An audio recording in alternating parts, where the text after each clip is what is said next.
ఇప్పుడు no cost cough syrup తో 60 రూపాయల విలువ గల ఇన్హేలర్ పూర్తిగా ఉచితం. దెబ్బకి దగ్గు జలుబు మాయం.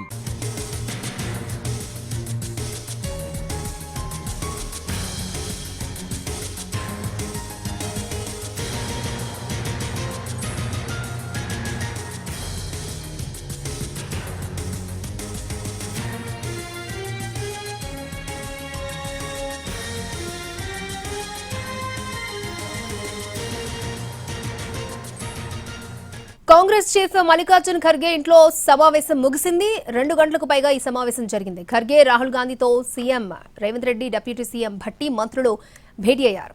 సామాజిక, ఆర్థిక, విద్యా, ఉపాధి, రాజకీయాల కుల సర్వే తీరును తెలంగాణ అసెంబ్లీ ఆమోదించిన కులగణన బిల్లుపై ఖర్గేకు వివరించారు సీఎం రేవంత్. తెలంగాణలో కుల సర్వేను శాస్త్రీయబద్ధంగా నిర్వహించామన్నారు. తెలంగాణ గవర్నర్ నుంచి కేంద్రం దగ్గరకు వచ్చిన బిల్లును పెండింగ్ లో పెట్టారన్నారు. రాష్ట్రం పంపిన బిల్లుల ఆమోదానికి కేంద్రంతో పోరాడాలని విజ్ఞప్తి చేశారు.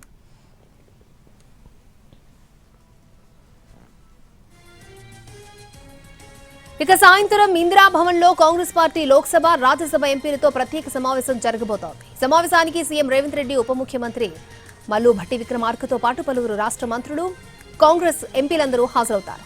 తెలంగాణలో కులగణన ఎలా చేపట్టారు అనే అంశంపై పవర్ పాయింట్ ప్రెజెంటేషన్ ఇస్తారు.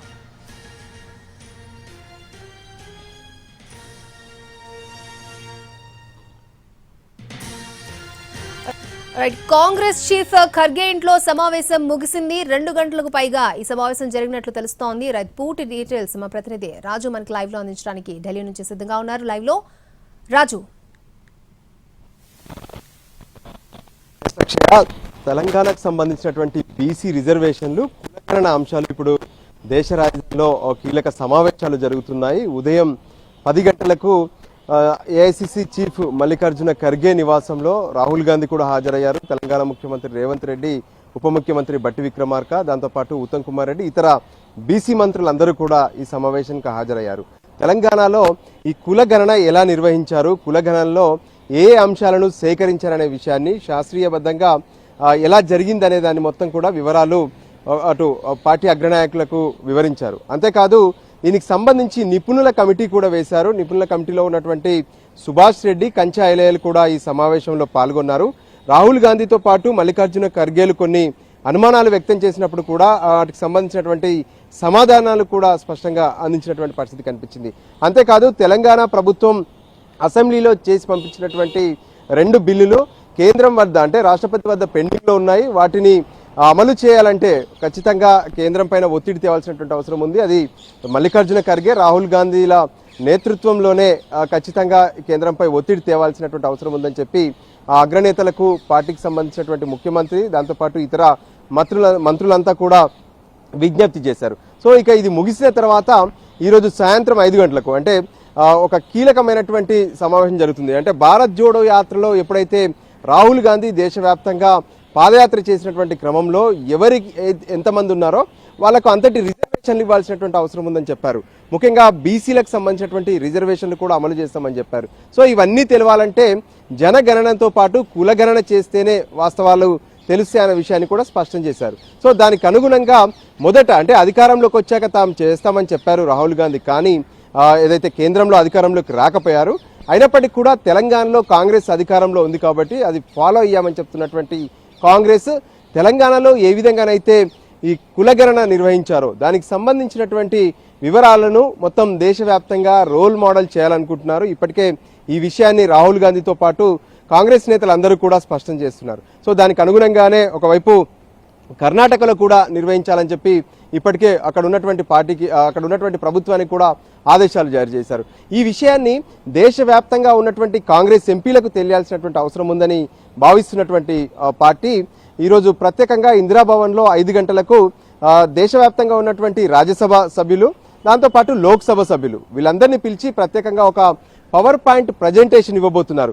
ఈ పవర్ పాయింట్ ప్రజెంటేషన్లో తెలంగాణలో అసలు ఈ కులగణను ఎలా నిర్వహించారు, అంతేకాదు ఇందులో కులగణనతో పాటు ఏ రకంగానైతే సామాజిక పరిస్థితులు, రాజకీయ పరిస్థితులు, దాంతోపాటు విద్యా, ఉపాధి వంటి విషయాల్లో ఎటువంటి రిజర్వేషన్స్ కలిసి వచ్చాయి, ఇటువంటి అన్ని అంశాలపైన కూడా వివరాలను సేకరించారు. సో అలా సేకరించినప్పుడు జనగణనతో పాటు కులగణన కూడా చేయొచ్చు అనే విషయాన్ని స్పష్టం చేస్తున్నారు. సో ఎలాగూ కేంద్ర ప్రభుత్వం ఇప్పటికే అటు కులగణన చేస్తామని చెప్పారు జనగణనతో పాటు.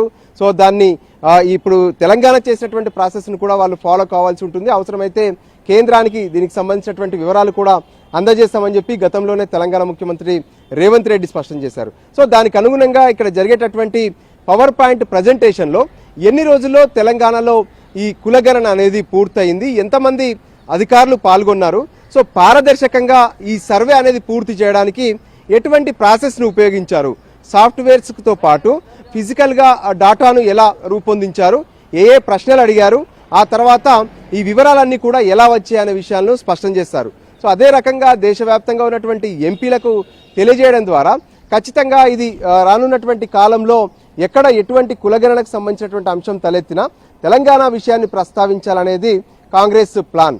సో దాంట్లో భాగంగానే ఇప్పుడు పవర్ పాయింట్ ప్రజెంటేషన్కు ఢిల్లీలోనే అటు పార్లమెంట్ సమావేశాలు జరుగుతున్నాయి కాబట్టి లోక్సభ సభ్యులు అటు రాజ్యసభ సభ్యులు కాంగ్రెస్ పార్టీకి సంబంధించినటువంటి వాళ్ళందరూ కూడా హాజరు కాబోతున్నారు. సో ఇక మరోపక్క కాంగ్రెస్కు సంబంధించి ఏదైతే పార్లమెంట్లో కూడా ఒక ఆందోళనకు సిద్ధం చేసినటువంటి పరిస్థితి కనిపిస్తుంది. ఎందుకంటే తెలంగాణ పంపించినటువంటి 2 బిల్లులు ప్రస్తుతం రాష్ట్రపతి వద్ద పెండింగ్లో ఉన్నాయి. సో ఆ బిల్లులను అమలు చేయాలంటే కేంద్రంపై ఒత్తిడి తీసుకురావాల్సినటువంటి అవసరం ఉంది.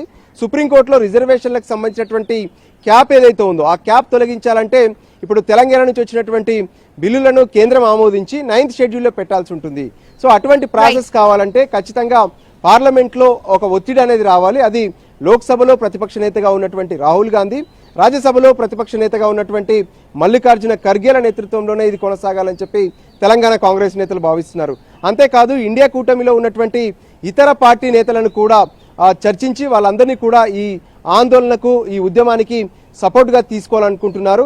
సో మొత్తానికైతే మరికొద్ది సేపట్లో తెలంగాణలో జరిగినటువంటి కులగణన పైన ప్రత్యేకంగా ఏదైతే పవర్ పాయింట్ ప్రజెంటేషన్ను తెలంగాణ ముఖ్యమంత్రి రేవంత్ రెడ్డితో పాటు ఉప ముఖ్యమంత్రి బట్టి విక్రమార్కలు ఇవ్వబోతున్నారు.